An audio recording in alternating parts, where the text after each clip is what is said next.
we take a closer look at the Democratic National Convention held in Chicago, where the party set the stage for the 2024 election.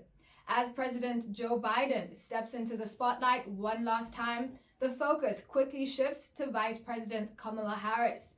But what does this convention mean for the Democrats, and how might it shape the political landscape?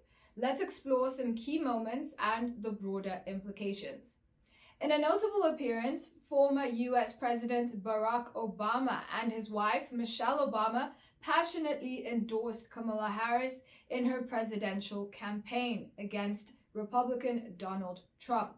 The Obamas called for unity and urged Americans to embrace a new chapter in leadership.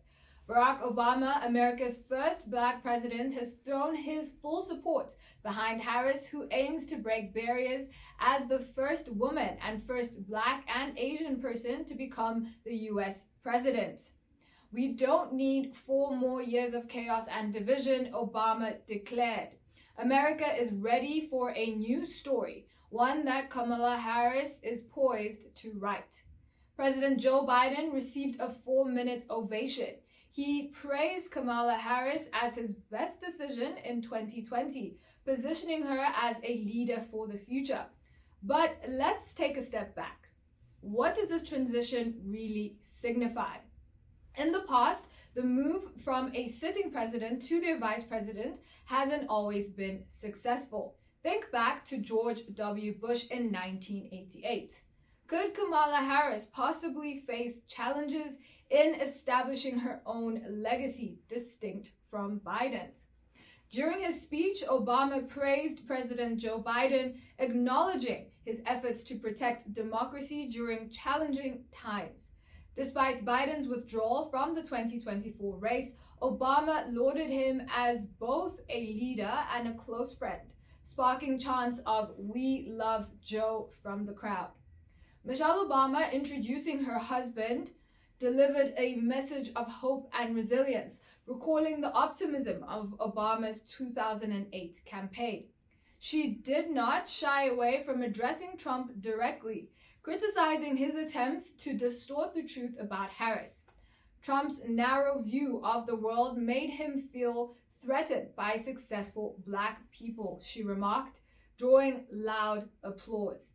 Hillary Clinton, a veteran of the political arena, took the stage to endorse Harris, invoking historical figures like Shirley Chisholm and Geraldine Ferraro. Clinton's message was clear: the time for a female president is overdue. However, Clinton's own experience in 2016 raises questions about the challenges that lie ahead for Harris. Despite the enthusiasm, is the nation truly ready to elect its first female president? Hillary Clinton also didn't hold back in her remarks about Donald Trump, highlighting his legal troubles and comparing them to the "lock her up" chant from 2016. But here's where we need to dig a bit deeper. Are Democrats too focused on Trump, possibly at the expense of their own policy messaging? With Trump still commanding a significant following, does this strategy help the Democrats, or does it risk galvanizing his base even further? Harris, who joined the convention virtually from Milwaukee, has seen her campaign gain remarkable momentum, breaking fundraising records and drawing large crowds. In her address, she took aim at Trump's support for the US Supreme Court's 2022 decision to overturn Roe v. Wade, vowing to hold him accountable at the ballot box. The convention featured testimonies from women against the rollback of abortion rights, a key issue for the Democrats since the reversal of Roe v. Wade. While this topic has mobilized some voters, particularly in swing states, it's worth asking, will an emphasis on abortion rights sway undecided voters, or does it risk alienating more conservative or moderate factions within the electorate? The convention also featured speeches from Republicans who have distanced themselves from Trump, including former White House Press Secretary Stephanie Grisham and Mesa, Arizona Mayor John Giles. Grisham shared her journey from a Trump supporter to the first senior White House staffer to resign, after the January 6, 2021 Capitol attack. Giles paid tribute to the late Senator John McCain, emphasizing the need for political unity and urging centrists to support Harris. Notably absent from much of the convention discourse was the ongoing conflict between Israel and Hamas, a topic that has deeply divided the Democratic Party. While President Biden addressed the issue, most other speakers remained silent.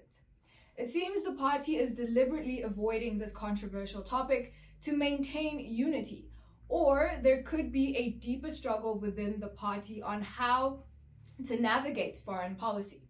Michigan State Senator Mallory McMorrow's presentation of Project 2025, a Republican blueprint for a potential second Trump term, was a clear attempt to link Trump to a controversial agenda. However, Trump has distanced himself from the document, and this raises the question.